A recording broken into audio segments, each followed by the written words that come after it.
I'm John Batchelor. This is the John Batchelor Show. Professor Steve Cohen of Russian history at NYU joins.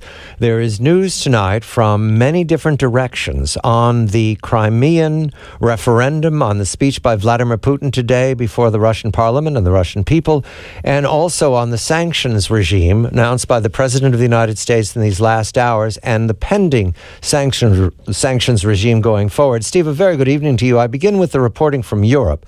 In London, Mr. Hague, the foreign minister of the British government, is saying that he wants France, Mr. Hollande, to suspend the sale worth $2 billion of 2 warships to Russia.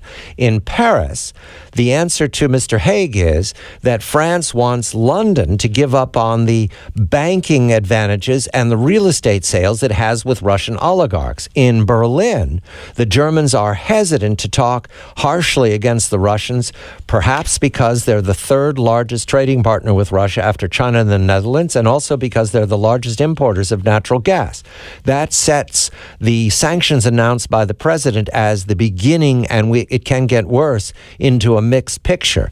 In the, what you'd have to say, partisan press, I go to Russia Today first. They're reporting 2 killed in shootings in Crimea military, a sniper detained. At Itar TASS, this also a partisan from Russian point of view, I'm reading in English, of course, Russia, the headline is Russia's alarmed by the West turning a blind eye to ultranationalists in the Ukraine government. Ukraine government, the Kiev government, the one that is serving as an interim pending elections. And finally, we go back to London. The Telegraph reporting from its reporters in the field, pointing to this death of a Ukrainian soldier today with no names at this point, saying that the crisis has shifted to a military stage. A lot of excitement tonight, Steve, and some blame shifting, but I want to center on Vladimir Putin's speech today. It was significant. It was major. The whole world was watching. What did you hear from Vladimir Putin that tells you that this crisis is being managed in the Kremlin effectively or not? Good evening to you, Professor. John, I heard, I read, because though I have the video of the speech, I didn't have time to watch it, but I read it. What I read was 20 years of the grievances of the Russian political elite against the West, and particularly the United States, going back to the moment President Clinton decided to expand NATO, our Cold War military alliance, toward Russia, where it now sits on Russia's borders in the Baltics. Along the way, and Putin has said this publicly, and his predecessor, you remember Dmitry Medvedev was president briefly, 4 years, said it, that Russia has felt repeatedly betrayed and deceived, that's those words, by promises made by the United States and not kept. It all poured out today in no diplomatic language. It was, whatever we think of Putin, whether he's a bad guy, a good guy, or no guy, it was a heartfelt speech because these were pent-up feelings. Now, we may feel that they're perverse and they don't reflect the reality of American policy. But you can't avoid war, and at some point tonight, let's talk about whether war is possible. You can't avoid war unless you understand what the other side sees and feels. So everyone should read that speech and understand that this is how the Russian political elite, most of us, has seen us for 20 years. And I would tell you one thing. Not everybody in Russia is happy about what Putin has done, about taking Crimea into the Russian Federation. Not everybody is happy about his attitudes toward Ukraine. But polls suggest that he has about now 80% support for his policies going back to November, focusing on Ukraine. And I would say of that 80% of Russians, for 60%, Vladimir Putin just entered Russian history as a great, great leader. Now, we can say that's horrible. We can say what we want, but that is a Russian reality. He has just joined the pantheon in bringing Ukraine home. Remember what the Ukrainians were wearing on their shirts, badges saying before the referendum, "We are going home." They've been in Russia for 300 years, except for the last 23. We are going home, and Putin brought them home. For that, whether we like it or not, he has now become a great leader. And the problem with that is, for me, is bad things are going to happen in the world and inside Russia now, some of which Putin is going to be responsible for, and they will now forgive him for those.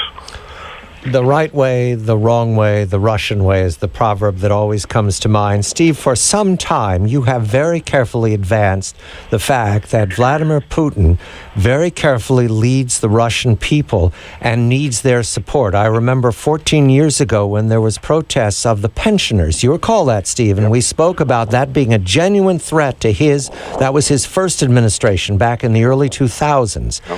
The pensioners, and I did not appreciate Vladimir Putin's position at the time. I thought this is a strong man. He has the military. He has the security services. Why does he care about old people demonstrating in the street about their inadequate monthly pensions? Right. You emphasized that he has a keen ear to Russian patriotism and he's sentimental. Now, another thing you told me is that of all the voices in the Kremlin, Vladimir Putin is not the hawk. He's not the hard guy. The American desk shrank down to about 2 people about a year ago, and I think that the desk has been removed from the Kremlin right now. But still, I think you've maintained that Vladimir Putin is far from the most extreme voice. Is that still correct? Yeah, and let me say 2 things about that, because you've mentioned something very important. Don't let me forget this business about the anti-American or American aspect in his speech today, but about the pensioners. You're right, I had forgotten about that. It was many years ago, and his government had a plan to monetarize pensions, that is, to give up a lot of the free benefit subsidies that Russians got and give them instead monthly checks, but the money was worth far less than the benefits were worth. And pensioners, men retire at, I think, hope I get this right, 60 in Russia, women at 55, I think. So they're not that old. Hundreds of thousands of them start protesting, and Putin reversed his policy. He's a politician, and like everybody from Clinton to Obama, the Kremlin is obsessive about polling. They're constantly surveying and polling, and they know the real results. And I wouldn't say they tailor their policies accordingly, but they take them into account. Now to the Americans. He said something utterly Russian, a little scary, but also essential in the speech.